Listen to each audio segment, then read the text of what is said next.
ಬಳ್ಳಾರಿ ಕಾಂಗ್ರೆಸ್ ಕಾರ್ಯಕರ್ತ ರಾಜಶೇಖರ್ ಹತ್ಯೆಗೀಡಾದಂಥ ವಿಷಯ ಗೊತ್ತಿರೋದು. ಈಗ ಮರಣೋತ್ತರ ಪರೀಕ್ಷೆ ವಿವಾದವನ್ನು ಹುಟ್ಟುಹಾಕಿದೆ. ಯಾಕಂದರೆ 2 ಬಾರಿ ಮರಣೋತ್ತರ ಪರೀಕ್ಷೆ ಮಾಡಲಾಗಿದೆ ಅನ್ನೋದು. ಇದನ್ನು ಸ್ವತಃ ಕೇಂದ್ರ ಸಚಿವ ಕುಮಾರಸ್ವಾಮಿ ಅವರು ಗಂಭೀರವಾದಂಥ ಆರೋಪವನ್ನು ಮಾಡಿದ್ದಾರೆ. ರಾಮುಲು ಕೂಡ ಈ ಸಂಬಂಧಪಟ್ಟಂಗೆ ಒಂದಷ್ಟು ಸ್ಫೋಟಕ ಹೇಳಿಕೆಗಳನ್ನ ಕೊಟ್ಟಿದ್ದಾರೆ. ಅಷ್ಟಕ್ಕೂ ಕಾಂಗ್ರೆಸ್ ಈ ವಿಷಯದಲ್ಲಿ ಮುಜುಗರಕ್ಕೀಡಾಗಿದೆ. ಮತ್ತೊಂದು ಕಡೆ ಸಿದ್ದರಾಮಯ್ಯನವರು ದಾಖಲೆ ಬರೆದಿದ್ದಾರೆ. ದೇವರಾಜ್ ಅರಸು ಅವರ ಅತಿ ದೀರ್ಘಕಾಲ ಆಡಳಿತ ನಡೆಸಂಥ ಮುಖ್ಯಮಂತ್ರಿ ಎನ್ನ ಹೆಸರು ಅವ್ರಿಗಿತ್ತು. ಅದನ್ನು ಹಿಂದಿಕ್ಕೀಗ ಸಿದ್ದರಾಮಯ್ಯನವರು ಅತಿ ದೀರ್ಘಕಾಲ ಆಡಳಿತ ನಡೆಸಂಥ ಮುಖ್ಯಮಂತ್ರಿ ಅನ್ನೋ ಪಟ್ಟವನ್ನು ಗಿಟ್ಟಿಸ್ಕೊಂಡಿದ್ದಾರೆ. ಸಿದ್ದರಾಮಯ್ಯನವ್ರಿಗೆ ಧನ್ಯವಾದವನ್ನು ಹೇಳೋಣ. ಇನ್ನು ಪ್ರತಾಪ್ ಸಿಂಹ ಮಾಜಿ ಸಂಸದ ಅವರು ರಾಜ್ಯ ರಾಜಕಾರಣಕ್ಕೆ ಎಂಟ್ರಿ ಕೊಡ್ತಾ ಇದ್ದಾರೆ. ಯಾವ ಕ್ಷೇತ್ರ ಏನು ಎತ್ತ. ಮತ್ತೊಂದು ಕಡೆ ಬ್ಯಾಂಗ್ಳೂರಲ್ಲಿ ಓಂ ಶಕ್ತಿ ಮಾಲಾಧಾರಿಗಳ ಮೇಲೆ ಕಲ್ಲು ತೂರಾಟ ಘಟನೆ, ಎಲ್ಲ ವಿಷಯಗಳು ಇವತ್ತಿನ ಪ್ರೈಮ್ ಟೈಮಲ್ಲಿದೆ. ಎಲ್ಲವನ್ನು ಕೂಡ ನೋಡೋಣ. ಈ ನ್ಯೂಸನ್ನು ಕಡೆವರೆಗೂ ನೋಡಿ. ಎಲ್ರಿಗೂ ಸ್ವಾಗತ. ನಾನು ಶಿವಕುಮಾರ್. ಬಳ್ಳಾರಿ ಶೂಟೌಟ್ನಲ್ಲಿ ಹತ್ಯೆಗೀಡಾದ ಕಾಂಗ್ರೆಸ್ ಕಾರ್ಯಕರ್ತ ರಾಜಶೇಖರ್ ಮರಣೋತ್ತರ ಪರೀಕ್ಷೆ ಭಾರೀ ಅನುಮಾನಕ್ಕೆ ಕಾರಣವಾಗಿದೆ. ಇದೇ ವಿಚಾರವಾಗಿ ಕೇಂದ್ರ ಸಚಿವ H D Kumaraswamy big bomb ಹಾಕಿದ್ದಾರೆ. ಬಳ್ಳಾರಿ ಕಾಂಗ್ರೆಸ್ ಕಾರ್ಯಕರ್ತನ ಮೃತದೇಹವನ್ನು 2 ಬಾರಿ ಮರಣೋತ್ತರ ಪರೀಕ್ಷೆ ನಡೆಸಲಾಗಿದೆಯಂತೆ. ಮೊದಲ ಬಾರಿ ಏನು ವರದಿ ಬಂತು, 2ನೇ ಬಾರಿ ಮರಣೋತ್ತರ ಪರೀಕ್ಷೆಗೆ ಒತ್ತಾಯ ಮಾಡಿದ್ಯಾರು, ವರದಿ ಬಂದಿದ್ದೇನು, ಮೊದಲ ಮರಣೋತ್ತರ ಪರೀಕ್ಷೆಯಲ್ಲಿ ಗುಂಡು ತೆಗೆಯಲಾಗಲಿಲ್ಲ ಎಂಬ ಮಾಹಿತಿ ಇದೆ. ಇದಕ್ಕೆ ಕಾರಣವೇನು, ಸಮಗ್ರವಾಗಿ ತನಿಖೆ ಮಾಡ್ತೀರಾ ಅಥವಾ ನ್ಯಾಯವನ್ನು ಮರೆಮಾಚ್ತೀರಾ ಅಂತ ಸರಣಿ ಪ್ರಶ್ನೆಗಳ ಮೂಲಕ ಎಚ್ ಡಿ ಕುಮಾರಸ್ವಾಮಿ ಕಿಡಿಕಾರಿದ್ದಾರೆ. ಎಲ್ರಿಗೂ ಆಶ್ಚರ್ಯ.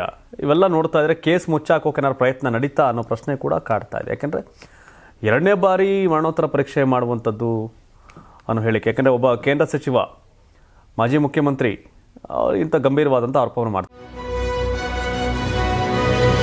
ಇನ್ನು ರಾಜಶೇಖರ್ ಮರಣೋತ್ತರ ಪರೀಕ್ಷೆ ವಿಚಾರಕ್ಕೆ ಸಂಬಂಧಿಸಿದಂತೆ ಮಾಜಿ ಸಚಿವ ರಾಮುಲು ಕೂಡ ಗಂಭೀರ ಆರೋಪ ಮಾಡಿದ್ದಾರೆ. ನನಗಿರುವ ಮಾಹಿತಿ ಪ್ರಕಾರ ಗುಂಡನ್ನು ಹಾಗೆಯೇ ಬಿಟ್ಟು ಪ್ರಕರಣ ಮುಚ್ಚಿ ಹಾಕುವ ಪ್ರಯತ್ನವಾಗಿದೆ. ಆದರೆ ಸರ್ಕಾರಕ್ಕೆ ಕೆಟ್ಟ ಹೆಸರು ಬರ್ತದೆ ಎಂಬ ಕಾರಣಕ್ಕೆ ಪ್ರಾಮಾಣಿಕ ಪೊಲೀಸರು ಮಧ್ಯಸ್ಥಿಕೆ ವಹಿಸಿ ಮತ್ತೆ ಪೋಸ್ಟ್ ಮಾರ್ಟಮ್ ಮಾಡಿಸಿ ಗುಂಡನ್ನು ಹೊರ ತೆಗೆಯಲಾಗಿದೆ. ಆರೋಪಿಗಳನ್ನು ಅರೆಸ್ಟ್ ಮಾಡುವ ಕೆಲಸವಾಗಿದೆ. ಇದೊಂದು ಷಡ್ಯಂತ್ರ ಜನಾರ್ದನ್ ರೆಡ್ಡಿ ಕೋಳೆಗೆ ಕಟ್ಟುವಂಥ ಪ್ರಯತ್ನವಾಯಿತು, ಆದರೆ ಫೇಲ್ ಆಗಿದ್ದಾರೆ ಅಂತ ಶ್ರೀರಾಮುಲು ಗಂಭೀರವಾದಂಥ ಆರೋಪವನ್ನು ಮಾಡಿದ್ದಾರೆ. ನಿಜವಾಗಿಯೂ ಗುಂಡು ಒಳಗಡೆನೆ ಬಿಟ್ಟು ಈ ಪ್ರಕರಣ ಮುಚ್ಚಾಕಕ್ಕೆ ಹೋಗ್ತಿದ್ರೆ ಇದರಂಥ ನೀಚ ಕೃತ್ಯ ಮತ್ತೊಂದಿಲ್ಲ. ತನ್ನ ಪಕ್ಷದ ಕಾರ್ಯಕರ್ತರನ್ನೇ ಹತ್ಯೆ ಮಾಡಿ ರಾಜಕೀಯಕ್ಕೋಸ್ಕರ ಜನಾರ್ದನ್ ರೆಡ್ಡಿ ಮೇಲೆ ಹಾಕುವಂಥ ಪ್ರಯತ್ನಗಳು ಸಾಗಿದ್ರೆ ಕಾಂಗ್ರೆಸ್ಸಲ್ಲಿ ಇದರಂಥ ನೀಚ ಕೃತ್ಯ ಮತ್ತೊಂದಿಲ್ಲ ಅಂತ ಅನಿಸುತ್ತೆ. ಅಂದರೆ ರಾಮುಲು ಅವರು ಕುಮಾರಸ್ವಾಮಿ ಅವರ ಆರೋಪವನ್ನು ಆಧಾರವಾಗಿ ಇಟ್ಕೊಂಡು ಮಾತಾಡೋದಾದರೆ BJP ಮೇಲೆ ಅದೇ ಆರೋಪ ಇತ್ತು. ಹಿಂದೂ ಕಾರ್ಯಕರ್ತ ಹತ್ಯೆ ಆಗುತ್ತೆ, ಅದರ ಇಟ್ಕೊಂಡು ರಾಜಕಾರಣ ಮಾಡ್ತಾರೆ, ಬೆಳೆ ಬಯಸ್ಕೊತಾರೆ ಅಂತ. ಆದರೆ ಜನಾರ್ದನ್ ರೆಡ್ಡಿ ಇಷ್ಟು ವರ್ಷ ರಾಜಕಾರಣ ಮಾಡಿ ಗಣಿ ಲೂಟಿ ಆಚೆ ಈಚೆ ದುಡ್ಡು ಅಂತ 1000 ಆರೋಪ ಇರ್ಬೋದೇನೋ. ಬಟ್ ಈ ರೀತಿಯ ಪಾಲಿಟಿಕ್ಸ್ ಬಳ್ಳಾರಿಲಿ ಆಗಿರಲಿಲ್ಲ. ಕುರುಗೋಡು ಅನ್ನೋ ವಿಧಾನಸಭಾ ಕ್ಷೇತ್ರದಿಂದ ಭರತ್ ರೆಡ್ಡಿ ಅವ್ರ ತಂದೆ ಸೂರ್ಯನಾರಾಯಣ ರೆಡ್ಡಿ JDS MLA. ನಂತರ ಕ್ಷೇತ್ರ ಪುನರ್ವಿಂಗಡಣೆ ಆದಮೇಲೆ ಸಂತೋಷ್ ಲಾಡ್ ಕೂಡ ಸಂಡೂರಿಂದ ಕಲಘಟಗಿಗೆ ಬಂದರು.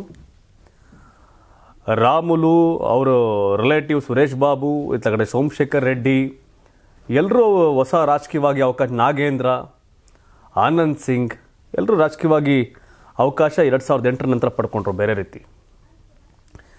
ಜನಾರ್ದನ್ ರೆಡ್ಡಿ ಗಣಿ ಲೂಟಿ 1000 ತೊಡೆ ತಡ್ಕೊಂಡು ನಿಂತ್ಕೊಂಡಿರೋ ಸಿದ್ದರಾಮಯ್ಯನವರು ಅವರು ಇವರು. ಬಟ್ ಹಿಂಗೆ ಯಾರನ್ನೋ ಸಾಯಿಸಿ ಗುಂಡೊಡ್ದು ಈ ಥರದ ವ್ಯವಸ್ಥೆಗಳು ಬಳ್ಳಾರಿ ರಾಜಕಾರಣದಲ್ಲಿ ಆಗಿರಲಿಲ್ಲ. ಬಟ್ ಬಿಸಿ ರಕ್ತದ ಭರತ್ ರೆಡ್ಡಿ ಆ ಹೇಳಿಕೆ, ಸುಟ್ಟಾಗ್ತಿದ್ರು ಅನ್ನೋ ಹೇಳಿಕೆಗಳು, ಇವೆಲ್ಲೂ ಎಲ್ಲೋ ಒಂದು ಕಡೆ ಆಚೆ ಈಚೆ ವ್ಯತ್ಯಾಸಗಳಾಗಿದೆಯಾ ಅಂತ ಅನಿಸ್ತದೆ. ಕರ್ನಾಟಕಕ್ಕೆ ಈ ರೀತಿಯ ಪಾಲಿಟಿಕ್ಸ್ ಅವಶ್ಯಕತೆ ಇಲ್ಲ. ಬೈದಾಡ್ಕಳಿ, ಬಟ್ಟೆ ಹರ್ಕಳಿ, ಬೈಕಳಿ, ಸಾಯಿಸಿ ರಾಜಕಾರಣ ಮಾಡೋದು, ಈ ಗುಂಡು ಹೊಡೆದು ರಾಜಕಾರಣ UP ಅನಿಸಿದೆ, ಬಿಹಾರ್ ಅನಿಸಿದೆ, ಇದೆಲ್ಲ ಮಟ್ಟ ಹಾಕಬೇಕು. ನಿಜವಾಗ್ಲೂ ಫಸ್ಟ್ ಪೋಸ್ಟ್ಮಾರ್ಟಮಲ್ಲಿ ಗುಂಡು ತೆಗೆದೇ 2ನೇ ಪೋಸ್ಟ್ಮಾರ್ಟಮಲ್ಲಿ ತೆಗೆದು ಪೊಲೀಸರು ಆ ಕೆಲಸ ಮಾಡಿದ್ರೆ ಪೊಲೀಸವ್ರಿಗೆ ಹ್ಯಾಟ್ಸ್ ಆಫ್. ಸತ್ತಿರೋದು ಕಾಂಗ್ರೆಸ್ ಕಾರ್ಯಕರ್ತ, ನ್ಯಾಯ ಕೊಡಬೇಕಾಗಿರೋದು ಆ ಸರ್ಕಾರವೇ ಅಲ್ವೇ? ಏನೆಲ್ಲ ಲಕ್ಷ ಗನ್ಗಳಿದ್ವಾ ಅಲ್ಲಿ? ಆ ಗುಂಡು ತೆಗೆದ್ರೆ ರಿಕವರಿ ಆಗಿರೋ ಗನ್ಗಳಲ್ಲಿ ಅದಕ್ಕೆ ಯಾರು ಮ್ಯಾಚ್ ಆಯಿತು ಆ ನನ್ನ ಮಗ ಹೊಡೆದಿರ್ತಾನೆ. ಏನು ಕಳ್ಕೊಳ್ಳೋದೇನಿದೆ? ತಪ್ಪಾಗಿದೆ, ತಪ್ಪು ಅಂತ ಒಪ್ಕೊಳ್ಳಿ. ಹೋಗ್ಬಿಟ್ಟಲ್ಲೇನೋ ದೊಡ್ಡ ಯಾರೋ ಮಿನಿಸ್ಟ್ರನೋ MLA ಗುಂಡು ಹೊಡೆದಿಲ್ವಲ್ಲ, ಯಾರೋ ಇಡಿಯಟ್ ಫೆಲೋ ಹೊಡೆದಿದ್ದಂತಾನೆ. ಅದು ಆ ತಪ್ಪುಗಳನ್ನ ಯಾಕೆ ನೀವು ಮೈ ಮೇಲೆ ಎಳ್ಕೊತೀರಿ? ಇನ್ನು 26 ಆರೋಪಿಗಳು ನ್ಯಾಯಾಂಗ ಬಂಧನಕ್ಕೆ. ರಾಜಶೇಖರ್ ಕೊಲೆ ಪ್ರಕರಣ ಸಂಬಂಧ ಗುರುಚರಣ್ ಸಿಂಗ್ ಸೇರಿ 26 ಆರೋಪಿಗಳಿಗೆ 14 ದಿನ ನ್ಯಾಯಾಂಗ ಬಂಧನಕ್ಕೆ ವಿಧಿಸಲಾಗಿದೆ. ಬೆಂಗಳೂರಿನ ಜನಪ್ರತಿನಿಧಿಗಳ ವಿಶೇಷ ನ್ಯಾಯಾಲಯ ಆದೇಶ ಹೊರಡಿಸಿದ್ದು ಆರೋಪಿಗಳನ್ನು ಪರಪ್ಪನ ಅಗ್ರಹಾರ ಜೈಲಿಗೆ ಶಿಫ್ಟ್ ಮಾಡಿದ್ದಾರೆ. ಇನ್ನು ಬ್ರೂಸ್ಪೇಟೆ ಠಾಣೆಯಲ್ಲಿ ಒಟ್ಟು 6 ಪ್ರಕರಣ ದಾಖಲಾಗಿದೆ. ಮೊನ್ನೆ 45 ಜನರನ್ನು ವಶಕ್ಕೆ ಪಡೆದು ವಿಚಾರಣೆ ಮಾಡಲಾಗಿತ್ತು. ಕಾಂಗ್ರೆಸ್ನ 10 ಕಾರ್ಯಕರ್ತರು, ಬಿಜೆಪಿ 11 ಕಾರ್ಯಕರ್ತರು ಸೇರಿ ಒಟ್ಟು 26 ಜನರನ್ನು ಬಂಧಿಸಿದ್ರು. 2 ಪಕ್ಷದವರು ತೋಳೇಸ್ಕೊಂಡು ನಿಂತಿದ್ರು. ಇಬ್ಬರು ಕೂಡ ಕಾರಣಕರ್ತರು. ಬಟ್ ಕೊಲೆ ಮಾಡಿದವನು ಯಾರು, ಗುಂಡು ಹೊಡೆದವನು ಯಾರು, ಅದು ಇಂಪಾರ್ಟೆಂಟು. ಇನ್ನು ಗೋಲಿಬಾರ್ ಸ್ಥಳದಲ್ಲಿ 9mm ಬುಲೆಟ್. ಬಳ್ಳಾರಿಯ ಅವಂಬಾವಿಯಲ್ಲಿ ಇರತಕ್ಕಂಥ ಜನಾರ್ದನ್ ರೆಡ್ಡಿ ನಿವಾಸ ಮತ್ತು ಎದುರಿನ ರಸ್ತೆಯಲ್ಲಿ ಬಾಂಬ್ ನಿಷ್ಕ್ರಿಯ ದಳ, ಬ್ಯಾಲಿಸ್ಟಿಕ್ ಟೀಮ್ ಮತ್ತು ಫಾರೆನ್ಸಿಕ್ ಲ್ಯಾಬ್ ಟೀಮ್ ಇಂಚಿಂಚು ಪರಿಶೀಲನೆ ನಡೆಸಿದೆ. DSMD ಮಿಷನ್ಗಳ ಮೂಲಕ ಘಟನಾ ಸ್ಥಳದ ಮೂಲೆಯನ್ನು ಸರ್ಚ್ ಮಾಡಲಾಗಿದೆ. ಆ ವೇಳೆ 9mm ಬುಲೆಟ್ ಪತ್ತೆಯಾಗಿದೆ. ಇನ್ನು ಘಟನೆಯ ಎಲ್ಲ ಸನ್ನಿವೇಶವನ್ನು ವಿಡಿಯೋ ಚಿತ್ರೀಕರಣ ಮಾಡಿಕೊಳ್ಳಲಾಗಿದೆ. ಹುಬ್ಬಳ್ಳಿಯಿಂದ ಬಂದಿರೋ ಬ್ಯಾಲಿಸ್ಟಿಕ್ ತಂಡದಿಂದ ಘಟನೆ ನಡೆದ ದಿನ ಏನೇನಾಯಿತು ಅನ್ನೋದನ್ನು ಸೀನ್ ರಿಕ್ರಿಯೇಟ್ ಮಾಡಲಾಗಿದೆ ಹಾಗೂ ಜನಾರ್ದನ್ ರೆಡ್ಡಿ ಕಚೇರಿಯೊಳಗೂ ಪರಿಶೀಲನೆ ನಡೆಸಲಾಗಿದೆ. Janardhan Reddy supreme court, CBI ಎಲ್ಲ ಪ್ರಕರಣವನ್ನು ಫೇಸ್ ಮಾಡಿದರೂ ಕೂಡ ಈ ಗುಂಡು ಕಲ್ಚರ್ ಇರಲಿಲ್ಲ, ಗಣಿ ಲೂಟಿ ಕಲ್ಚರ್ ಇತ್ತು, ಈ ಗುಂಡಿನ ದಾಳಿ ಕಲ್ಚರ್ ಇರಲಿಲ್ಲ. ಸೊ ಹಾಗಾಗಿ ಇದು new entry, new politics, new ರಾಜಕಾರಣ, ನ್ಯೂ ಬಳ್ಳಾರಿ ಅಂತ ಆಗಿದೆ ಅಷ್ಟೇ. ಬಟ್ ಮಟ್ಟ ಆಗ್ತಾಯಿದ್ರೆ ಆಗಲ್ಲ. ಇದೆಲ್ಲ ನಾಯಕತ್ವ ಬದಲಾವಣೆ ಚಾನ್ಸೇ ಇಲ್ಲ. 5ನೇ ತಾರೀಕು, ನಾಳೆ 6ನೇ ತಾರೀಕು ಸಿದ್ದರಾಮಯ್ಯನವ್ರದ್ದು ದಾಖಲೆ ಕೂಡ ಮುಗೀತು. ದಾಖಲೆ ಮುಗಿದ ಮೇಲೆ ಕುರ್ಚಿ ಬಿಡ್ತಾರೆ DK ಶಿವಕುಮಾರ್ಗೆ ಅನ್ನೋ ಚರ್ಚೆ ಇತ್ತು. ಆದರೆ ಚಾನ್ಸ್ ಇಲ್ಲ ಅಂತಿದ್ದಾರೆ ಯಾರು. ನಾಯಕತ್ವ ಬದಲಾವಣೆ ಬಗ್ಗೆ ಸಚಿವ ಕೃಷ್ಣ ಬೈರೇಗೌಡ ಬಿಗ್ ಸ್ಟೇಟ್ಮೆಂಟ್ ಕೊಟ್ಟಿದ್ದಾರೆ. ನನಗಿರುವ ಮಾಹಿತಿ ಪ್ರಕಾರ ಸಿದ್ದರಾಮಯ್ಯನವರ ಪರ್ಯಾಯ ವ್ಯವಸ್ಥೆ ಕಷ್ಟ ಸಾಧ್ಯ. ಮಾಜಿ ಮುಖ್ಯಮಂತ್ರಿಗಳಾದ ದೇವರಾಜ್ ಅರಸು, ರಾಮಕೃಷ್ಣ ಹೆಗಡೆ ಅವರಂತಹ ದಿಗ್ಗಜರ ಸಾಲಿನಲ್ಲಿ ಸಿದ್ದರಾಮಯ್ಯ ನಿಲ್ತಾರೆ. ಹೀಗಾಗಿ ನಾಯಕತ್ವದ ಬದಲಾವಣೆ ಕಷ್ಟ ಸಾಧ್ಯ ಎಂದು ಸಚಿವ ಕೃಷ್ಣ ಬೈರೇಗೌಡ ಹೇಳಿಕೆಯನ್ನು ನೀಡಿದ್ದಾರೆ. ನಮಗೆಲ್ಲ ಅವರಿಂದ ಗೌರವ ಹೆಚ್ಚಿದೆ. ಸಿದ್ದರಾಮಯ್ಯರಂಥ ನಾಯಕತ್ವ ಇನ್ನೆಲ್ಲೂ ಇಲ್ಲ. ಹಾಗೆಂದು ಬೇರೆಯವರಿಗೆ ಸಾಮರ್ಥ್ಯ ಇಲ್ಲ ಅಂತ ಹೇಳೋದಿಲ್ಲ. ಅವರ ನಾಯಕತ್ವವೇ ಬೇರೆ, ಬೇರೆಯವರ ಸಾಮರ್ಥ್ಯವೇ ಬೇರೆ ಅಂತ ಕೃಷ್ಣ ಬೈರೇಗೌಡ ವಿಶ್ಲೇಷಿಸಿದ್ದಾರೆ. ಸಿದ್ದರಾಮಯ್ಯನ ಲೀಡ್ರ್ ಕೆಲಸ ಲೀಡ್ರ್ ಹುಟ್ಟಾಕೋದು. ನಾನು ಬಿಟ್ಟರೆ ಇನ್ಯಾರೂ ಇಲ್ಲ, ನಾನೇ ಸೂಪರ್ ಸ್ಟಾರು, ನಾನೇ ಸುಪ್ರೀಮೋ ಅಂದ್ಕೊಂಡ್ರೆ ಅವ್ರು ಲೀಡ್ರ್ ಆಗಲ್ಲ, ಸರ್ವಾಧಿಕಾರಿಗಳಾಗ್ತಾರೆ. ಸಮಯ ಮುಗಿದ ಮೇಲೆ ಇನ್ನೊಂದಷ್ಟು ಜನಕ್ಕೆ ಅವಕಾಶ ಕೊಟ್ಟು ತನ್ನನ್ನು ಮೀರಿಸುವ ಶಿಷ್ಯಂದಿರು ಬೆಳೆಲಿ ಅಂತ ವಿಶ್ ಮಾಡಿ ಹೋಗ್ಬೇಕಾದ್ರೆ ಮತ್ತೊಬ್ಬರು ಮಗದೊಬ್ಬರು. SM ಕೃಷ್ಣ ಅವರವತ್ತು 1999ರಿಂದ 3ವರೆಗೆ ಮುಖ್ಯಮಂತ್ರಿ ಆಗಿದ್ದಾಗ ಅಖಿಲ ಭಾರತ ಪ್ರಗತಿಪರ ಜನತಾ ದಳ ಬೈರೇಗೌಡರು ತೀರ್ಕೋತಾರೆ. ವೇಮ್ಗಲ್ ಎಲೆಕ್ಷನ್ ಆಗುತ್ತೆ. ಬೈ ಎಲೆಕ್ಷನಲ್ಲಿ ಕೃಷ್ಣ ಬೈರೇಗೌಡ ಗೆದ್ದು ಬಂದು ನಿಂತಾಗ SM ಕೃಷ್ಣ ಕಾಂಗ್ರೆಸ್ಸಿಂದ ಮುಖ್ಯಮಂತ್ರಿ. ಬಟ್ ಅಖಿಲ ಭಾರತ ಪ್ರಗತಿಪರ ಜನತಾ ದಳದ ಶಾಸಕರು ಕೃಷ್ಣ ಬೈರೇಗೌಡ ಅವ್ರನ್ನ ಹೊಗಳ್ತಾರೆ, ಅಪ್ರಿಷಿಯೇಟ್ ಮಾಡ್ತಾರೆ. ಕೃಷ್ಣ ಬೈರೇಗೌಡರ ಭಾಷಣವನ್ನು ಕೇಳಿದಂಥ SM ಕೃಷ್ಣ ಗುಣಕ್ಕೆ ಮತ್ಸರವೇಕೆ ಅಂತ ರೆಕಗ್ನೈಸ್ ಮಾಡಬೇಕು. ಮರಕ್ಕಿಂತ ಮರ ದೊಡ್ಡದು. ಸಿದ್ದರಾಮಯ್ಯನವರ 10ರಷ್ಟು ಯೋಗ್ಯತೆ ಇರೋರು ಯುವ ರಾಜಕಾರಣಿಗಳು ಬರೋರು ಭಾಳ ಇರ್ತಾರೆ. ನೀರಾಗಿ ಬೆಳೆಸ್ಬೇಕಷ್ಟೆ, ಇರೋರು ಪ್ರೋತ್ಸಾಹ ಕೊಡಬೇಕು. ಅವ್ರು ಬಿಟ್ಟರೆ ಇನ್ಯಾರೂ ಇಲ್ಲ. ಅಧಿಕಾರ ನಡೆಸಬೇಕಾಗಿರೋ ಜನರ ಹಿತದೃಷ್ಟಿಯಿಂದ ಹೊರತು ದಾಖಲೆ ಮಾಡೋಕ್ಕೆ, ಸಾಧನೆ ಮಾಡೋಕ್ಕಲ್ಲ. ಗೊತ್ತಿಲ್ಲ, ಅದು ಅವ್ರವ್ರ ಪಾರ್ಟಿ ವಿಷಯ. ಸಿದ್ದುಗೆ ದೀರ್ಘಾವಧಿ CM ಹೆಗ್ಗಳಿಕೆ. ಸಿದ್ದರಾಮಯ್ಯ ಜನವರಿ 6ರ ಮಂಗಳವಾರ ವಿಶಿಷ್ಟ ದಾಖಲೆ ಬರೆಯಲಿದ್ದಾರೆ. 7 ವರ್ಷ 239 ದಿನಗಳ ಕಾಲ ರಾಜ್ಯದ CM ಅನ್ನುವ ದೇವರಾಜ್ ಅರಸು ದಾಖಲೆಯನ್ನು ನಾಳೆ ಸರಿಕಟ್ಟಲಿದ್ದಾರೆ. ಸಿದ್ದರಾಮಯ್ಯನವರು 2013ರಿಂದ 2018ರ ಅವಧಿಯಲ್ಲಿ ಮೊದಲ ಬಾರಿಗೆ CM ಆಗಿದ್ದಾಗ 1829 ದಿನಗಳ ಕಾಲ ಅಧಿಕಾರದಲ್ಲಿದ್ದರು. 2ನೇ ಅವಧಿಯನ್ನು ಸೇರಿಸಿದರೆ ಇಂದಿಗೆ 7 ವರ್ಷ 239 ದಿನ ಪೂರೈಸಿದ್ದಾರೆ. ನಾಳೆಗೆ ಮಂಗಳವಾರ ಅರಸು ರೆಕಾರ್ಡ್ ಬ್ರೇಕ್ ಮಾಡಲಿದ್ದು ಹೊಸ ದಾಖಲೆ ಬರೆಯಲಿದ್ದಾರೆ. ಇನ್ನು ಈ ಸಾಧನೆ ಮಾಡಿದವರ ಪೈಕಿ 3ನೇ ಸ್ಥಾನದಲ್ಲಿ S ನಿಜಲಿಂಗಪ್ಪ ಅವರಿದ್ದು 7 ವರ್ಷ 175 ದಿನಗಳ ಕಾಲ CM ಆಗಿ ಸೇವೆ ಸಲ್ಲಿಸಿದ್ದಾರೆ. ಬಳಿಕ 4ನೇ ಸ್ಥಾನದಲ್ಲಿ ರಾಮಕೃಷ್ಣ ಹೆಗಡೆ 5 ವರ್ಷ 216 ದಿನ ಮತ್ತು 5 ವರ್ಷ 82 ದಿನ CM ಆಗಿದ್ದ BS ಯಡಿಯೂರಪ್ಪ 5ನೇ ಸ್ಥಾನದಲ್ಲಿ ಇದ್ದಾರೆ. ದಿನಗಳಿಗಿಂತ ಕೆಲಸದ ದಾಖಲೆ ಭಾಳ ಇಂಪಾರ್ಟೆಂಟು. ಅದು ಕೆಲವರು 2 ವರ್ಷ ಮಾಡಿದ್ರು, 1 ವರ್ಷ ಮಾಡಿದ್ರು ಅತಿ ವಿಚಿತ್ರವಾಗಿ ಸಾಧನೆ ಮಾಡಿರ್ತಾರೆ. It's good. ಬಟ್ ವಿಶ್ ಮಾಡೋಣ ಸಿದ್ದರಾಮಯ್ಯವ್ರಿಗೆ ಒಳ್ಳೇದಾಗಲಿ, ಹ್ಯಾಟ್ಸ್ ಆಫ್ ಅಂತ. ಸಿದ್ದರಾಮಯ್ಯನವ್ರು ಮೀರಿಸಿ ಒಳ್ಳೆ ಆಡಳಿತ ಕೊಡುವಂಥವ್ರು ಬರಲಿ. ದಿನ ಮೀರಿಸಿ, ಕೆಲಸ ಮೀರಿಸಿ ಮಾಡೋರು ಬೇಕು ರಾಜ್ಯಕ್ಕೆ, ಆಗಲೇ ಒಳ್ಳೆಯದು. ವಿಧಾನಸಭೆ ಚುನಾವಣೆ ಅಖಾಡಕ್ಕೆ ಮಾಜಿ ಸಂಸದ ಪ್ರತಾಪ್ ಸಿಂಹ. ಮೈಸೂರು ಕೊಡಗು ಲೋಕಸಭಾ ಕ್ಷೇತ್ರದ ಮಾಜಿ ಸಂಸದ ಪ್ರತಾಪ್ ಸಿಂಹ ಇದೀಗ ರಾಜ್ಯ ರಾಜಕಾರಣದತ್ತ ಮುಖ ಮಾಡಿದ್ದಾರೆ. ಮೈಸೂರಿನ ಹೊಸ ವರ್ಷದ ಕ್ಯಾಲೆಂಡರ್ ಬಿಡುಗಡೆ ಮಾಡುವ ಮೂಲಕ ತಮ್ಮ ಮುಂದಿನ ರಾಜಕೀಯ ಜೀವನದ ಕರ್ತವ್ಯ ಪಥ ಯಾವುದು ಎಂಬುದರ ಮಾಹಿತಿಯನ್ನು ನೀಡಿದ್ದಾರೆ. ಪ್ರತಾಪ್ ಸಿಂಹ ಸ್ನೇಹ ಬಳಗದ ಹೆಸರಿನಲ್ಲಿ ಕ್ಯಾಲೆಂಡರ್ ಬಿಡುಗಡೆ ಮಾಡಲಾಗಿದೆ. ಈ ಕ್ಯಾಲೆಂಡರ್ನಲ್ಲಿ ಪ್ರಧಾನಿ ಮೋದಿ ಫೋಟೋ ಜೊತೆಗೆ ಪ್ರತಾಪ್ ಸಿಂಹ ಫೋಟೋ ಮತ್ತು ಬಿಜೆಪಿ ಚಿಹ್ನೆಯನ್ನು ಬಳಸಲಾಗಿದೆ. ಕ್ಯಾಲೆಂಡರ್ನ ಪ್ರತಿ ಹಾಳೆಯಲ್ಲಿ ಈ ಹಿಂದೆ ಮೈಸೂರು ಕೊಡಗು ಸಂಸದರಾಗಿದ್ದಾಗ ಮಾಡಿದ ಅಭಿವೃದ್ಧಿ ಕಾರ್ಯಕ್ರಮಗಳ ಮಾಹಿತಿ ಫೋಟೋ ಬಳಕೆ ಮಾಡಲಾಗಿದೆ. ಇನ್ನು ಕಾರ್ಯಕ್ರಮದ ಬಳಿಕ ನಡೆದ ಸುದ್ದಿಗೋಷ್ಠಿಯಲ್ಲಿ ಮುಂದಿನ ಚುನಾವಣೆಯಲ್ಲಿ ವಿಧಾನಸಭೆ ಚುನಾವಣೆಯಲ್ಲಿ ಸ್ಪರ್ಧಿಸುವ ಇಂಗಿತವನ್ನು ವ್ಯಕ್ತಪಡಿಸಿದ್ದಾರೆ. ಎಲ್ಲ ದೃಷ್ಟಿಯಿಂದಲೂ ಚಾಮರಾಜ ಕ್ಷೇತ್ರ ನನಗೆ ಅನುಕೂಲಕರವಾಗಿದೆ, ಹೀಗಾಗಿ ಸಹಜವಾಗಿಯೇ ಚಾಮರಾಜ ಕ್ಷೇತ್ರ ನನ್ನ ಆಯ್ಕೆ ಆಗಿರ್ತದೆ ಅಂತ ಹೇಳಿದ್ದಾರೆ. ಆಯ್ಕೆ ಪ್ರತಾಪ್ ಸಿಂಹ ಅವ್ರದ್ದು, ಬಟ್ ಪಕ್ಷದ ಆಯ್ಕೆ ಪ್ರತಾಪ್ ಸಿಂಹ ಆಗದೆ ಯಾರು ಕೊಟ್ಟರು ಒಳ್ಳೆಯದು ಅನಿಸುತ್ತೆ. ಕಾರಣ ಇಷ್ಟೇ, ಮೈಸೂರು ಲೋಕಸಭಾ ಕ್ಷೇತ್ರದ ಸಂಸದ ಪ್ರತಾಪ್ ಸಿಂಹ ಅವರು ಅದಕ್ಕಿಂತ ಮುಂಚಿತವಾಗಿ ಆ ಕ್ಷೇತ್ರದಲ್ಲಿ ಕುರುಬ ಸಮುದಾಯದ ಪ್ರಸ್ತುತ ರಾಜ್ಯಪಾಲರಾಗಿರ್ತಕ್ಕಂಥ CH ವಿಜಯಶಂಕರ್ ಸಂಸದರು. ಅವ್ರು ಮೊದಲು ಹುಣಸೂರು MLA 94ರಲ್ಲಿ, 99ರಲ್ಲಿ ಪಾಪಣ್ಣ BJPಯಿಂದ MLA, ವಿಜಯಶಂಕರ್ 94ರಲ್ಲಿ BJP MLA ಆಗಿದ್ದರು. ಸೊ ವಿಜಯಶಂಕರ್ ಪ್ರತಾಪ್ ಸಿಂಹ ಮೊದಲೇ ಕೂಡ ಮೈಸೂರು ಲೋಕಸಭೆಯಲ್ಲಿ BJP ಗೆದ್ದಿದೆ, ಸುತ್ತಮುತ್ತ ಭಾಗದಲ್ಲಿ MLAಗಳು ಗೆದ್ದಿದೆ. ಪ್ರತಾಪ್ ಸಿಂಹ 2 ಬಾರಿ ಗೆದ್ದಾಗ ಪ್ರತಾಪ್ ಸಿಂಹ ಕಾಂಟ್ರಿಬ್ಯೂಷನ್ ಪಾರ್ಟಿ ಕಟ್ಟೋ ವಿಷಯದಲ್ಲಿ ಏನೂ ಇಲ್ಲ. ಯಾವಾಗಲೂ ಈ GT ದೇವೇಗೌಡರನ್ನ ಸಾರಾ ಮಹೇಶ್ವರನ್ನ ಕಾರ ಕೂರಿಸ್ಕೊಂಡು ಓಡಾಡದೇ ಆಯಿತು. ಆದರೆ ಚಾಮರಾಜ ಕ್ಷೇತ್ರದಲ್ಲಿ ಪ್ರತಾಪ್ ಸಿಂಹ ಅನಿವಾರ್ಯವೇ ಅಲ್ಲ. ಶಂಕರಲಿಂಗೇಗೌಡರು 4 ಟೈಮ್ MLA ಆಗಿರೋ, 1994ಇಂದ MLA, 94ರಲ್ಲಿ MLA, 99ರಲ್ಲಿ MLA, 2003ರಲ್ಲಿ MLA, 8ರಲ್ಲಿ MLA. ಅವ್ರನ್ನ ಮಂತ್ರಿ ಮಾಡಿಲ್ಲ ಅನ್ನೋ ಸೆಟ್ಟಲ್ಲಿ ಪಾರ್ಟಿ ಬಿಟ್ಟರು. ನಂತರ JDS ಸ್ಪರ್ಧೆ ಮಾಡಿಸೋದ್ರು, ಅವತ್ತು ವಾಸು ಅವ್ರು ಗೆದ್ದರು. ನಂತರ 2018 ಚುನಾವಣೆಯಲ್ಲಿ ನಾಗೇಂದ್ರ ಗೆದ್ದರು. ನಾಗೇಂದ್ರ ಈ ಹಿಂದೆ ಸೋತಿದ್ರು 2013 ಸಂದರ್ಭದಲ್ಲಿ. ಶಂಕರಲಿಂಗೇಗೌಡರು ಬಿಟ್ಟು ಅವತ್ತು JDS ಸ್ಪರ್ಧೆ ಮಾಡಿದಾಗ ನಾಗೇಂದ್ರ 2018ರಲ್ಲಿ MLA, ಮೊನ್ನೆ ಡಿಫಿನೆಟ್ ಕ್ಯಾಂಡಿಡೇಟ್ ಸ್ವಲ್ಪ ಓಟಲ್ಲಿ. ಸೊ ನಾಗೇಂದ್ರ ಇರುವಾಗ ಸಾಧ್ಯವಾ ಅನ್ನೋದಕ್ಕಿಂತ ಇನ್ನೊಬ್ಬರು ಡಾಕ್ಟ್ರು ಕೂಡ ಅಲ್ಲೇ ಇದ್ದಾರೆ. ಅಕ್ಕಪಕ್ಕ ಕೂತಂಥ ದಿನೇಶ್ ಕೂಡ MLA ಕಂಟೆಸ್ಟ್ ಮಾಡ್ಲಿಕ್ಕೆ ಯೋಗ್ಯನೇ. ಕಿರಣ್ ಕೂಡ ಸ್ಪರ್ಧೆ ಮಾಡೋಕ್ಕೆ ಯೋಗ್ಯನೇ. Youth BJP Kiran.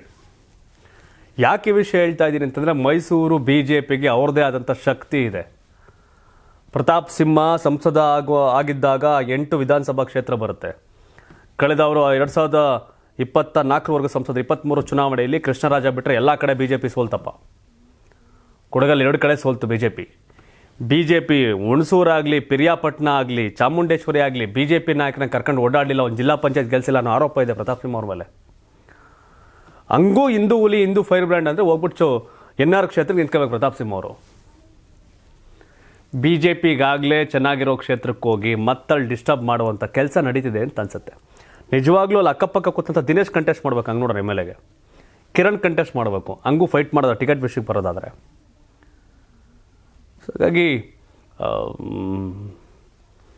ಪ್ರತಾಪ್ ಸಿಂಹ ಅವರ ಆಯ್ಕೆ ಸ್ಪರ್ಧೆ ಮಾಡೋದಾರ ನಿಜವಾಗ್ಲೂ 2 ಬಾರಿ MP ಆಗವ್ರೆ, 10 ವರ್ಷ MP ಆಗಿ ಸೇವೆ ಮಾಡಿದ್ದಾರೆ.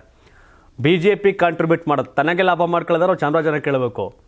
BJPಗೆ ಏನಾದ್ರು ಲಾಭ ಮಾಡ್ತೀನಿ ಅನ್ನೋದಾದರೆ ಹೋಗಿ ನರಸಿಂಹರಾಜ ನಿಂತ್ಕೋಬೇಕು. ಆಮೇಲೆ ಅವ್ರು ಹೇಳ್ತಾರೆ, ಇಲ್ಲೆಲ್ಲ ಆಗಲೇ ಮೈತ್ರಿ ಕೊಟ್ಟಿದ್ದ ಚಾಮುಂಡೇಶ್ವರಿ ಎಲ್ಲ ಕಡೆ ಆಗ್ಬಿಟ್ಟಿದೆ, ಹಾಗಾಗಿ ಹರೀಶ್ ಗೌಡರು ಹುಣಸೂರ್ಗಿದ್ದಾರೆ. GT ದೇವೇಗೌಡರು JDS ಸ್ಪರ್ಧೆ ಮಾಡ್ತಾರೆ ಅಂತ ಯಾರು ಹೇಳಿದ್ದು? ಚಾಮುಂಡೇಶ್ವರಲ್ಲಿ JDS ಅವ್ರಿಗೆ ಬೇಡವಾಗಿದೆ, JDS ಬೇಕಾಗಿಲ್ಲ GT ದೇವೇಗೌಡರಿಗೆ. JDSನ ಯಾವತ್ತೂ ಎಡಗಾಲಲ್ಲಿ ಒದ್ಬಿಟ್ಟು ಬಂದು ಆಚೆ ನಿಂತ್ಕೊಂಡಾಯ್ತು GT ದೇವೇಗೌಡರು. GT ದೇವೇಗೌಡರು ಕಂಟೆಸ್ಟ್ ಮಾಡ್ತಾರೆ ಚಾಮುಂಡೇಶ್ವರಿಯಿಂದ. ಅದನ್ನು ಕುಮಾರಸ್ವಾಮಿ ಅವರು ನಿರ್ಧಾರ ಮಾಡ್ತಾರೆ, ಪ್ರತಾಪ್ ಸಿಂಹ ಯಾರು ನಿರ್ಧಾರ ಮಾಡೋಕ್ಕೆ. ಅಟ್ ದಿ ಸೇಮ್ ಟೈಮ್ ನಿಜವಾಗ್ಲೂ ಪಾರ್ಟಿಗೆ ಲಾಭ ಆಗಲಿ ಅನ್ನೋದಾದ್ರೆ ಪ್ರತಾಪ್ ಸಿಂಹ ಕಂಟೆಸ್ಟ್ ಮಾಡಬೇಕು ಹೋಗ್ಬಿಟ್ಟು ನರಸಿಂಹರಾಜದಲ್ಲಿ. ಆರಾಮಾಗಿ ಸಮೃದ್ಧವಾಗಿರ್ತಕ್ಕಂಥ ಚಾಮರಾಜದಲ್ಲಿ ಹೋಗಿ ಸ್ಪರ್ಧೆ ಮಾಡಿ ಮತ್ತೆ ಅಲ್ಲಿ ಡಿಸ್ಟರ್ಬ್ ಮಾಡುವಂಥದ್ದು ಅವಶ್ಯಕತೆ ಇದೆಯಾ ಅನ್ನೋ ಚರ್ಚೆ ಹಾಗಾಗಿ ಹೇಳ್ತಾ ಇದ್ದೀನಿ. ಬಟ್ ಫೈನ್, ಹಂಗೂ ಆಸ್ಪಿರೆಂಟ್ ಆಗೋದಾದ್ರೆ ದಿನೇಶ್ ಗುಡ್, ಕಿರಣ್ ಗುಡ್, ಸಂಗೆ ಅಲ್ಲಿ ನಮ್ಮ ಡಾಕ್ಟ್ರು ಕೂಡ ಇದ್ದಾರೆ. ಡಾಕ್ಟ್ರು ಕೂಡ ಕ್ಯಾಲೆಂಡರ್ ಉದ್ಘಾಟನೆಯಲ್ಲಿದ್ದರು. ಸೊ ಹಾಗಾಗಿ ನೋಡಬೇಕು. ಪ್ರತಾಪ್ ಸಿಂಹ ಅವರ ತನ್ನ ವೈಯಕ್ತಿಕವಾಗಿ MLA ಆಗಬೇಕು ಅನ್ನೋ ಆಸೆಗೋಸ್ಕರ ಚಾಮರಾಜ, ಹಂಗೂ ಇದನ್ನು ಚಾಮರಾಜಪೇಟೆಗೆ ನಿಂತ್ಕೋಬೇಕು ಜಮೀರ್. ಯಾಕಂದ್ರೆ ಇಂದು ಸ್ಟೇಟ್ ಲೀಡರು ಪ್ರತಾಪ್ ಸಿಂಹ ಅವರು ಚಾಮರಾಜ ಬಿಟ್ಟು ಚಾಮರಾಜಪೇಟೆಗೆ ಬರಬೇಕು, ಶಿವಾಜಿನಗರಕ್ಕೆ ಬರಬೇಕು, ಪುಲ್ಕೇಶಿ ನಗರಕ್ಕೆ ಬರಬೇಕು. ಆಗ ಓಕೆ 2 ಟೈಮ್ MLA ಆಗಿದಾರಲ್ಲ, ಎಲ್ಲ MP ಆಗಿದಾರಲ್ಲ. ಆದರೆ ಚಾಮರಾಜಕ್ಕೆ ಹೋಗ್ಬಿಟ್ಟು ಪಾರ್ಟಿ ಡಿಸ್ಟರ್ಬ್ ಮಾಡೋದು ಯಾಕೆ ಅಂತ ಅವರು ಕೆಲವರು ಮಾತಾಡಿದ್ರು. ಹಾಗಾಗಿ ಆ ವಿಷಯ ಪ್ರಸ್ತಾಪ ನೀವು ಅವ್ರದ್ದಿರಲಿ. ಮುಂದೆ KDP ಸಭೆಯಲ್ಲಿ MLA MLC ಹೊಡೆದಾಟ. ಅರಣ್ಯ ಭೂಮಿ ಒತ್ತುವರಿ ವಿಚಾರವಾಗಿ ಸಚಿವ ಈಶ್ವರ್ ಖಂಡ್ರೆ ಎದುರೇ ಹುಮ್ನಾಬಾದ್ BJP ಶಾಸಕ ಸಿದ್ದು ಪಾಟೀಲ್ ಮೇಲೆ ಕಾಂಗ್ರೆಸ್ MLC ಭೀಮರಾವ್ ಪಾಟೀಲ್ ಕೈ ಎತ್ತಿ ಹಲ್ಲೆ ಮಾಡೋಕ್ಕೂ ಮುಂದಾದಂಥ ಘಟನೆ ನಡೆದಿದೆ. ಬೀದರ್ ಜಿಲ್ಲಾ ಪಂಚಾಯಿತಿ ಸಭಾಂಗಣದಲ್ಲಿ ನಡೆದ KDP ಸಭೆಯಲ್ಲಿ ಹೊಡೆದಾಡುವಂಥ ಸನ್ನಿವೇಶ ನಿರ್ಮಾಣ ಆಯಿತು. ಆ ಟೈಮಲ್ಲಿ ಅಲ್ಲಿ ಪೊಲೀಸ್ನವರು ಹಿಡ್ಕೊಂಡ್ರು. ಶಾಸಕ ಸಿದ್ದು ಪಾಟೀಲ್ ಮಾತನಾಡಿ ಹುಮ್ನಾಬಾದ್ನಲ್ಲಿರ್ತಕ್ಕಂಥ 1 ಎಕರೆ ಅರಣ್ಯ ಪ್ರದೇಶವನ್ನು MLCಗಳು ಒತ್ತುವರಿ ಮಾಡಿಕೊಂಡಿದ್ದಾರೆ ಅಂತ ಆರೋಪ ಮಾಡಿದ್ರು. ಇದಕ್ಕೆ MLC ಭೀಮರಾವ್ ಪಾಟೀಲ್ ಗರಂ ಆಗಿದ್ದು, ಯಾವುದೇ ಜಾಗ ಒತ್ತುವರಿ ಆಗಿಲ್ಲ, 2028ಕ್ಕೆ ನೋಡು ಏನು ಮಾಡ್ತೀನಿ ಅಂತ ಏರು ಧ್ವನಿಯಲ್ಲಿ ಮಾತಾಡು. ಬಳಿಕ ಮಾತಿಗೆ ಮಾತು ಬೆಳೆದು ಅವಾಚ್ಯ ಶಬ್ದಗಳಿಂದ ಬೈಯುತ್ತಾ ಹೊಡೆದಾಡಿಕೊಂಡಿದ್ದಾರೆ. ಏನೋ ಮುನ್ನೆಚ್ಚರಿಕಾ ಕ್ರಮವಾಗಿ ಹುಮ್ನಾಬಾದ್ ತಾಲೂಕಿನ ನಿಷೇಧಾಜ್ಞೆ ಜಾರಿಗೊಳಿಸಲಾಗಿದೆ. ನಿಜವಾಗ್ಲೂ ಈಶ್ವರ್ ಖಂಡ್ರೆ ಅವ್ರಿಗೆ ಏನಾರ ಈ ಬಗ್ಗೆ ಏನಾರ ನಿಲುವಿದ್ರೆ, ಒಲವಿದ್ರೆ ಒತ್ತುವರಿ ಆಗಿದ್ರೆ ಮುಲಾಜಿಲ್ದೆ ತೆರವುಗೊಳಿಸ್ಬೇಕು. ಒತ್ತುವರಿ ಆಗಿಲ್ಲ ಅಂದರೆ ಆಗಿಲ್ಲ ಮರೆಯ ಯಾಕೆ ಹಿಂಗೆ ಹೇಳ್ತೀಯ, ಅದು ಕೊಡು ಡಾಕ್ಯುಮೆಂಟ್ ಅಂತ ಹೇಳಬೇಕು. ಅದು ಬಿಟ್ಟು ಹೊಡೆಯೋಕೆ ಹೋಗೋರು ಅಂದರೆ ಕುಂಬಳಕಾಯಿ ಕಳ್ಳ ಅಂದರೆ ಎಗ್ಲ ಮುಟ್ಕೊಂಡು ನೋಡ್ಕೊಂಡ್ರೆ ಅಂತ ಅನ್ಸುತ್ತೆ. ಅಲ್ಲಿ ಏನಿದೆ ಪ್ರೂವ್ ಮಾಡು ಅನ್ಬೇಕು. ಕುಮಾರಸ್ವಾಮಿ ಅವ್ರ ಮೇಲೂ ಆರೋಪ ಬಂದಿತ್ತಪ್ಪ ಬಿಡದಿ ತೋಟದ ವಿಷಯದಲ್ಲಿ. ಹೊಡೆಯೋಕ್ಕಾಗುತ್ತೆ, ನಾನು DK ಶಿವಕುಮಾರ್ ಹಂಗೆ ಹೇಳಿದ್ರು ಅಂತ. ಹೊಡಿತಾರೆ ನುಗ್ತಾರೆ ಅಂದ್ರೆ ಏನಾಗುತ್ತೆ, ಸಮಥಿಂಗ್ ಇಸ್ ದೇರ್. ಬಟ್ ದುರಂತ ಇದು. ವಿ ಸೋಮಣ್ಣ ಕಡೆ ಕುರ್ಚಿ ತೂರಿದ ಜನ, ಕಾಂಗ್ರೆಸ್ ಕಾರ್ಯಕರ್ತರು. ಕೊಪ್ಪಳ ಜಿಲ್ಲೆ ಹೆಟ್ನಾಳದಲ್ಲಿ ನಡೆದ ರೈಲ್ವೆ ಮೇಲ್ಸೇತುವೆ ಕಾಮಗಾರಿಯ ಶಂಕುಸ್ಥಾಪನೆ ಕಾರ್ಯಕ್ರಮ ಅಕ್ಷರಶಃ ರಣಾಂಗಣವಾಗಿ ಮಾರ್ಪಾಡಾಗಿತ್ತು. ಶಿಷ್ಟಾಚಾರ ಪಾಲನೆ ಆಗಿಲ್ಲ ಅಂತ ಆರೋಪಿಸಿ ಸ್ಥಳೀಯ ಕಾಂಗ್ರೆಸ್ ಕಾರ್ಯಕರ್ತರು ಕೇಂದ್ರ ರೈಲ್ವೆ ಖಾತೆ ರಾಜ್ಯ ಸಚಿವ ವಿ ಸೋಮಣ್ಣ ಎದುರೇ ಕುರ್ಚಿಗಳನ್ನ ತೂರಿದ ಘಟನೆ ನಡೆದಿದೆ. ಪ್ರೋಟೋಕಾಲ್ ಪ್ರಕಾರ ಆಹ್ವಾನ ಪತ್ರಿಕೆ ಮತ್ತು ಫ್ಲೆಕ್ಸ್ಗಳಲ್ಲಿ ಉಸ್ತುವಾರಿ ಸಚಿವ ಶಿವರಾಜ್ ತಂಗಡಗಿ ಹಾಗೂ ಸಂಸದ ರಾಜಶೇಖರ್ ಹಿಟ್ನಾಳ್ ಹೆಸರು ಇರಬೇಕಾಗಿತ್ತು. ಆದರೆ ಹೆಸರುಗಳನ್ನು ಕೈಬಿಡಲಾಗಿದೆ ಎಂಬುದು ಸಿಟ್ಟಿಗೆ ಕಾರಣವಾಗಿತ್ತು. ವೇದಿಕೆಯತ್ತ ಕುರ್ಚಿಗಳನ್ನ ತೂರಿದ್ದು ಸೋಮಣ್ಣ ಕಾರಣ ಎದುರು ಧರಣಿ ಕುಳಿತಿದ್ದು. ಪರಿಸ್ಥಿತಿ ವಿಕೋಪಕ್ಕೆ ಹೋಗ್ತಿದ್ದಂತೆ ಕಾರ್ಯಕ್ರಮದಿಂದ ಅರ್ಧದಲ್ಲೇ ಸೋಮಣ್ಣ ಹೊರನಡೆಯಬೇಕಾಯಿತು. ಪ್ರೋಟೋಕಾಲ್ ಕೆಲಸ ಆಗಲಿ ಬಿಡಲಿ, ಪ್ರೋಟೋಕಾಲ್ 1 ಲಕ್ಷದ ಕೆಲಸಕ್ಕೂ ಪ್ರೋಟೋಕಾಲ್, 1 ಕೋಟಿ ಕೆಲಸಕ್ಕೂ ಪ್ರೋಟೋಕಾಲ್ ಇರಬೇಕು. ಅಧಿಕಾರಿಗಳ ಮಿಸ್ಟೇಕ್ ಅದು. ಪ್ರತಿಷ್ಠೆ ಕೆಲವು ಕೆಲಸಕ್ಕಿಂತ ತಮ್ಮ ಫೋಟೋ ಬರಬೇಕು, ನನ್ನ ಹೆಸರು ಬರಬೇಕು, ನನಗೆ ಕಲ್ಲಲ್ಲಿ ನನ್ನ ಹೆಸರು ಹಾಕಬೇಕು ಅನ್ನೋ ಪ್ರತಿಷ್ಠೆಗಳಿದೆಯಲ್ಲ, ದುರಂತ. ಹಾಕ್ಲೇಬಾರ್ದು. ವಿಧಾನಸಭಾ ಕ್ಷೇತ್ರದ ಶಾಸಕರು ಅಂತ ಹಾಕ್ಬೇಕು, ಹೆಸರು ಹಾಕ್ಬಾರ್ದು. ಕಾಸು ಯಾರ್ದು, ಅವ್ರ ಅಪ್ಪಂದ ಯಾರದೇ ಆಗಲಿ, ಅವನು ನಿಲ್ಲಿಸ್ಬೇಕು.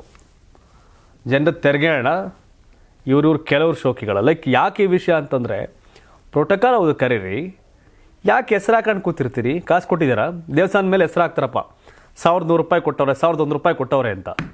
ಸಂಬಳ ತೆಗೆದೋರ್ತಾರೆ MP MLAಗಳು. ಮನೆಯಿಂದಂತೂ ಕಾಸು ಕೊಡಲ್ಲ, ಜನರು ತೆರಿಗೆ ಹಣ ಇವ್ರದ್ದು ಹಾಕೊಳ್ಳೋದು. ದೇವಸ್ಥಾನದ ಮೇಲೆ ಹೆಸರು ಹಾಕುವಾಗ ಏನಾಗ್ತಾರೆ, ಕಾಸು ಕೊಟ್ಟವ್ರು ಹೆಸರು ಹಾಕ್ತಾರೆ.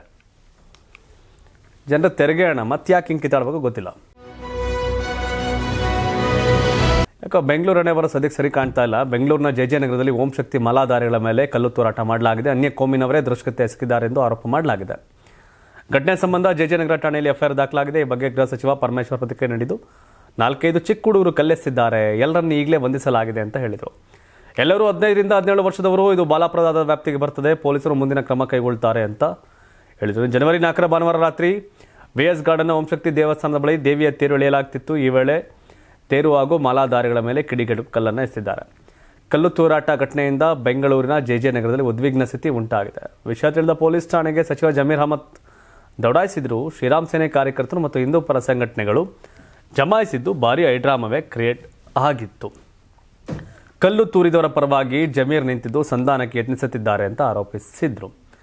ಏನೋ ಜಮೀರ್ ಅಹಮದ್ ಪ್ರತಿಕ್ರಿಯೆ ನೀಡಿದ್ದು, ಸಣ್ಣ ಮಕ್ಕಳು ಹೀಗೆ ಮಾಡೋದಕ್ಕೆ ಸಾಧ್ಯವಿಲ್ಲ, ಮಕ್ಕಳ ಹಿಂದೆ ಯಾರಾದರೂ ಇರಬಹುದು, ಯಾರೇ ಆದರೂ ತನಿಖೆ ಮಾಡಿ ಬಂಧಿಸಿ ಅಂತ DCPಗೆ ಸೂಚನೆ ಕೊಟ್ಟಿದ್ದೀರಿ ಅಂತ ಜಮೀರ್ ಅಹಮದ್ ಹೇಳಿದ್ದಾರೆ. ಗ್ರೇಟ್, ಥ್ಯಾಂಕ್ಸ್ ಹೇಳಬೇಕು.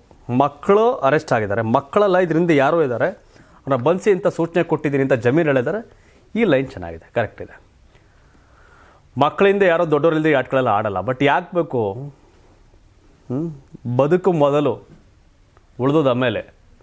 ಯಾರನ್ನೋ ದ್ವೇಷ ಮಾಡಿ, ಯಾರ ಮೇಲೋ ಹಲ್ಲೆ ಮಾಡಿ, ಯಾರನ್ನೋ ಹೇಟ್ ಮಾಡಿ, ಯಾರಿಗೋ ಹಿಂಸೆ ಕೊಟ್ಟು, ಯಾರನ್ನೋ ಹೀಯಾಳಿಸಿ, ಯಾರಿಗೋ ತೊಂದರೆ ಕೊಟ್ಟು ಸಾಧಿಸೋದು ಧರ್ಮ ಅಲ್ಲ. ಮೊದಲು ಧರ್ಮವಾಗಿ ಬದುಕು ಅನ್ನೋರು. ಧರ್ಮ ಅಂದರೆ ನ್ಯಾಯವಾಗಿ ಬದುಕು ಅಂತ. ಧರ್ಮ ಅಂದರೆ ಸತ್ಯ, ನ್ಯಾಯ, ನೀತಿ ಅಂತ. ಧರ್ಮವಾಗಿ ಮಾತಾಡಿ, ಧರ್ಮವಾಗಿರಿ ಅಂತಿತ್ತು ಮಾತು. ಈಗ ಧರ್ಮ ಅಂದರೆ ಹಿಂದೂ, ಮುಸ್ಲಿಂ, ಕ್ರಿಶ್ಚಿಯನ್ ಅಂತ ಆಗ್ಬಿಟ್ಟಿದೆ. ಧರ್ಮ ಅಂದರೆ ಸತ್ಯ, ನ್ಯಾಯ, ನೀತಿ ಅಂತ. ಏನೇವು ತಾವೇನು ಹೇಳ್ತೀರಿ? ಈ ಬಗ್ಗೆ ಕಾಮೆಂಟ್ ಮಾಡಿ. ಧನ್ಯವಾದ. ಇದು ಕರ್ನಾಟಕ ಟಿವಿ, ಕನ್ನಡಿಗರ ಧ್ವನಿ. ಸಂಕ್ರಾಂತಿ ಹಬ್ಬದ ಪ್ರಯುಕ್ತ Ad6 ಮತ್ತು ಕರ್ನಾಟಕ ಟಿವಿ ವತಿಯಿಂದ ರಾಜ್ಯ ಮಟ್ಟದ ಸಂಕ್ರಾಂತಿ ರಂಗೋಲಿ ಸ್ಪರ್ಧೆ. ಕಾರ್ಯಕ್ರಮದ presenting sponsor Saptagiri NPS university. Associate sponsor Jeeni slim. Jeeni ಮನೆಯಲ್ಲಿದ್ರೆ ನೀವು ಸ್ಲಿಮ್ ಆಗೋದು guarantee. Co-sponsor Nandana Palace, legendary Andhra restaurant chain. KMF Nandini, ನಮ್ಮ ನಂದಿನಿ ನಮ್ಮ ಹೆಮ್ಮೆ. KSDL ಮೈಸೂರು ಸ್ಯಾಂಡಲ್ 100% ಶುದ್ಧ ಶ್ರೀಗಂಧದ ಎಣ್ಣೆಯಿಂದ ತಯಾರಿಸಿದ ಏಕೈಕ ಸಾಬೂನು. ಶ್ರೀ ಸಾಯಿ ಗೋಲ್ಡ್ ಪ್ಯಾಲೇಸ್, ನಿಮ್ಮ ವಿಶೇಷ ಸಂದರ್ಭಗಳ ಸಂಗಾತಿ. ರಾಜ್ಯಾದ್ಯಂತ ಬೆಂಗಳೂರು ಸೇರಿ 35 ಕೇಂದ್ರಗಳಲ್ಲಿ ಸಂಕ್ರಾಂತಿ ರಂಗೋಲಿ ಸ್ಪರ್ಧೆ. ರಂಗೋಲಿ ಬಿಡಿ, ಆಕರ್ಷಕ ಬಹುಮಾನ ಗೆಲ್ಲಿ. ಜಿಲ್ಲಾವಾರು ವಿಜೇತರಿಗೆ ಬೆಂಗಳೂರಿನಲ್ಲಿ ಜನವರಿ 18ರಂದು ಗ್ರ್ಯಾಂಡ್ ಫಿನಾಲೆ. ಅರ್ಹತಾ ಸುತ್ತಿನ ಮೊದಲ ಬಹುಮಾನ 5,000 ರೂಪಾಯಿ. ದ್ವಿತೀಯ ಬಹುಮಾನ 3,000 ರೂಪಾಯಿ. ತೃತೀಯ ಬಹುಮಾನ 2,000 ರೂಪಾಯಿ. ಫಿನಾಲೆಯ ಮೊದಲ ಬಹುಮಾನ 30,000 ರೂಪಾಯಿ. ದ್ವಿತೀಯ ಬಹುಮಾನ 20,000 ರೂಪಾಯಿ. ತೃತೀಯ ಬಹುಮಾನ 10,000 ರೂಪಾಯಿ. ಹೆಚ್ಚಿನ ಮಾಹಿತಿಗಾಗಿ ನೋಡ್ತಾ ಇರಿ ಕರ್ನಾಟಕ ಟಿವಿ. ಯಾರಾಗ್ತಾರೆ ಎಂಎಲ್ಎ ಅಭ್ಯರ್ಥಿ 2028? ಶೀಘ್ರದಲ್ಲೇ ಪ್ರತಿದಿನ ಒಂದೊಂದು ಕ್ಷೇತ್ರದ ಟಿಕೆಟ್ ಆಕಾಂಕ್ಷಿಗಳ ಸಂಪೂರ್ಣ ಮಾಹಿತಿ ಪೊಲಿಟಿಕಲ್ ಜರ್ನಲಿಸ್ಟ್ KM ಶಿವಕುಮಾರ್ ಅವರಿಂದ. ಕರ್ನಾಟಕದ ನಂಬರ್ 1 ಡಿಜಿಟಲ್ ಮೀಡಿಯಾ ನಿಮ್ಮ ನೆಚ್ಚಿನ ಕರ್ನಾಟಕ ಟಿವಿಯಲ್ಲಿ ಮಾತ್ರ.